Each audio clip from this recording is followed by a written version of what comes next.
ભારત દેશમાં જેમ દૂધમાં સાકર પડે તેમ ભળેલો પારસી સમાજ હવે તંત્ર સામે વિરોધ નોંધાવી રહ્યો છે. સરકાર તેમની પવિત્ર ભૂમિની જગ્યા રોડ કરવા માટે માંગતા તેમના સંયમનો અંત આપતા સમાજના સૌ આગેવાનો ભેગા થઈ જમીન સંપાદનનો વિરોધ કર્યો હતો. આમ તો પારસી સમાજ શાંતિ માટે જાણીતો છે, પરંતુ જ્યારે વાત તેમની અસ્મિતા પર ઊભી થાય ત્યારે તેમણે સરકાર સામે પણ લાલાખ કરી છે.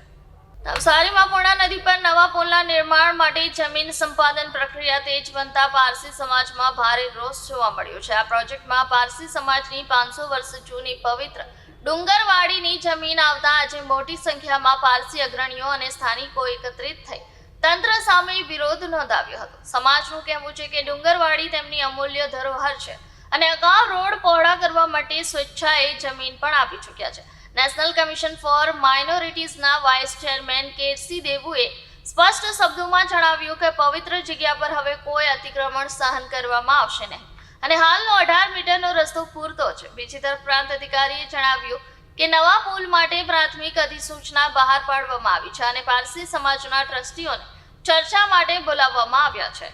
કેસી દેવુ, હું નેશનલ કમિશન ફોર માઇનોરિટીઝનો વાઇસ ચેરમેન હતો, નવસારીનો છું. નવસારીના પારસી સમાજની આ એક ધરોહર છે. આ સ્મશાન ભૂમિ એટલે કે જેને અમે ડુંગરવાડી તરીકે ઓળખીએ છીએ એ લગભગ 500 ઉપરાંત વર્ષથી આવેલી છે. હવે આ અમારી એક સેક્રેટ એટલે કે પવિત્ર જગ્યા છે અને તે જગ્યાની ઉપર કોઈ પણ જાતનું અતિક્રમણ અમે કરવા દેતા નથી. આમ છતાં લગભગ 5-6 વર્ષ પહેલાં બહાર રસ્તો પહોળો કરવા માટે થોડી જમીનની માગણી કરવામાં આવેલી અને તે અમે સ્વેચ્છાએ સ્વીકારી અને તે જમીન સુપરત કરી દીધેલી અને ત્યારબાદ એના પ્રોટેક્શન માટે લગભગ 35 લાખ રૂપિયા ખર્ચીને દિવાલ બનાવેલી હતી. હવે 6 વર્ષ પછી ફરીથી રોડ પહોળો કરવાની વાત કરવામાં આવે અને વારંવાર આ રીતે લેવામાં આવે એ યોગ્ય નથી અને હવે વધુ જગ્યા આપવા માટેની કોઈ ક્ષમતા પણ રહેલી નથી. કારણ કે જે અમારા પવિત્ર 500 વર્ષ જૂના જે સ્થાનો છે અને અંદર જે ધાર્મિક ક્રિયાકામ કરવા માટેની લગભગ 200 વર્ષ ઉપરાંતની જે બિલ્ડિંગ છે એ બિલ્ડિંગને અડોઅડ તો આ દિવાલ આવી ગઈ છે. એટલે હવે વધુ કોઈ અમે આપી શકીએ તેવી સ્થિતિ નથી અને હાલમાં જે રસ્તો 18 મીટરનો બનાવેલો છે એ જો નવો પુલ બનવામાં બી આવે તો તેને માટે પૂરતો બની રહે છે.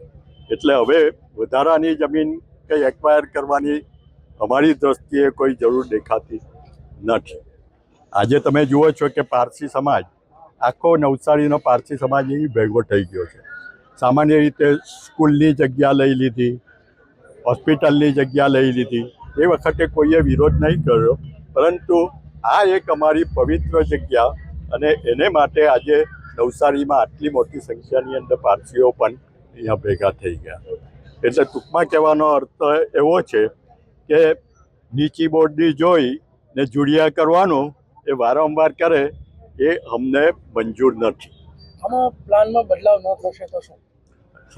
સાહેબને રજૂઆત કરી છે, પ્રાંત સાહેબને, અને તેઓ સહકાર આપવા માટે તૈયાર છે. એની અંદર શું થઈ શકે તે અમે એમને મળીને એમની સાથે વિચાર વિમર્શ કરીને શું શક્ય છે તે અમે જોઈશું.